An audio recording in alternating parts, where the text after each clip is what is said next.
Pernah ditanya GM, emang butuh staf sebanyak ini? Kalau Anda nonton video kemarin, soal kenapa housekeeping selalu dipotong duluan, GM sudah dengar alasannya. Sekarang dia mau angka. Dan ini yang paling sering keluar. Bukan soal linen, bukan soal CPOR, soal jumlah orang.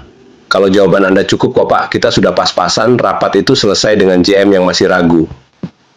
Video ini kasih Anda jawaban yang bikin GM berhenti nanya. Kenapa jawaban perasaan nggak pernah cukup? Coba bayangkan dua jawaban untuk pertanyaan yang sama. Jawaban pertama, kita udah kekurangan orang dari dulu, Pak. Tim saya kerja keras banget. Jawaban kedua, manning guide kami dibangun dari time study formal bulan Oktober. Hasilnya, kebutuhan minimum kita 22 room attendant. Di bawah itu, kita pilih antara lembur atau kamar telat selesai. Jawaban pertama minta dipercaya. Jawaban kedua nunjukin bukti.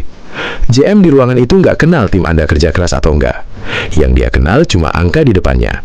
Dan angka Anda yang membangun kepercayaan itu, bukan nada suara Anda. Ini bagian dari benang merah yang sama dengan video sebelumnya. Dulu Anda belajar kenapa housekeeping jadi sasaran pertama saat anggaran ditekan.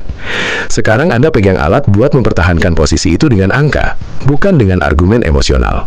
Apa itu manning guide? Dan kenapa dia bukan tebakan? Manning guide adalah dokumen yang menentukan berapa staf yang dibutuhkan housekeeping untuk setiap level hunian. Dokumen ini dibangun dari satu fondasi, Housekeeping Productivity Standard atau HPS. Dan HPS itu sendiri diukur lewat satu metode, namanya time study. Time study bukan hal rumit. Anda mengamati room attendant bekerja, mencatat waktu per fase kerja dengan stopwatch atau aplikasi ponsel, lalu mengambil rata-rata dari beberapa orang, bukan cuma satu. Kenapa harus beberapa orang? Karena kalau Anda ukur satu room attendant terbaik Anda di hari terbaiknya, angka itu nggak bisa dipertahankan di operasional harian.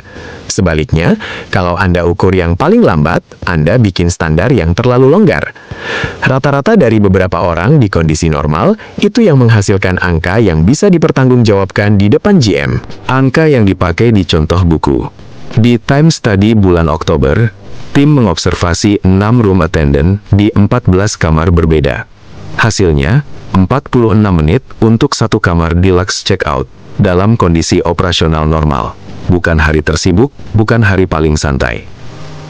Angka 46 menit ini kemudian digabung dengan dua hal lain. Pertama, occupancy forecast dari revenue management, rata-rata 76%. Kedua, shift effective room attendant, yaitu 420 menit. Sudah dikurangi waktu briefing dan makan siang. Gabungkan tiga angka ini, dan hasilnya kebutuhan minimum 22 room attendant. Apa yang terjadi kalau angka ini diabaikan? Di bawah 22 orang, cuma ada dua pilihan. Lembur, yang biayanya lebih mahal daripada gaji reguler, atau kamar yang nggak selesai tepat waktu, yang berarti tamu check-in ke kamar yang belum siap. Kalimat ini yang paling penting untuk Anda ingat.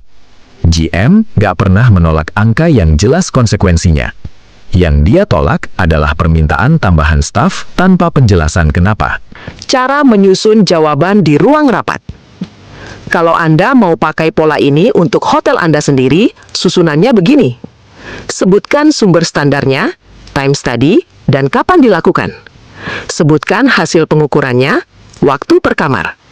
Sebutkan variabel yang menggabungkannya, occupancy forecast, dan shift efektif.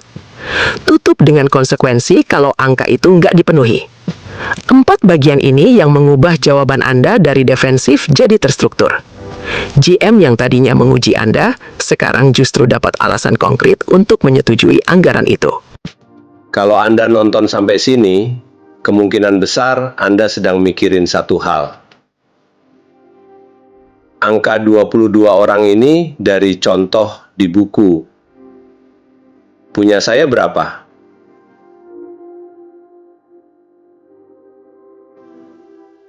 Itu pertanyaan yang tepat. Dan jawabannya nggak bisa saya kasih di video 10 menit. Bukan karena saya nggak mau, tapi karena angka itu cuma valid kalau dihitung dari time study properti Anda sendiri. bukan dicontek dari hotel lain.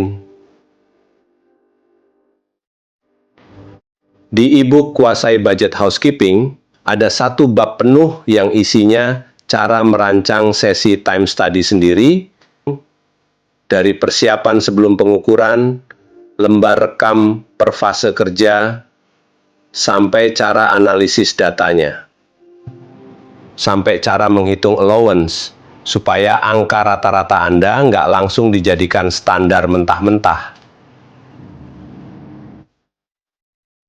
Ada juga kalkulasi lengkap Manning Guide untuk skenario hunian rendah sampai hunian tinggi. Termasuk contoh 60% versus 90% yang sudah dihitung selisih kebutuhan stafnya.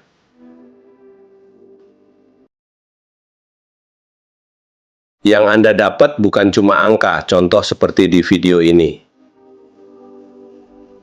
Anda dapat template dan langkah yang bisa langsung dijalankan di hotel Anda minggu depan.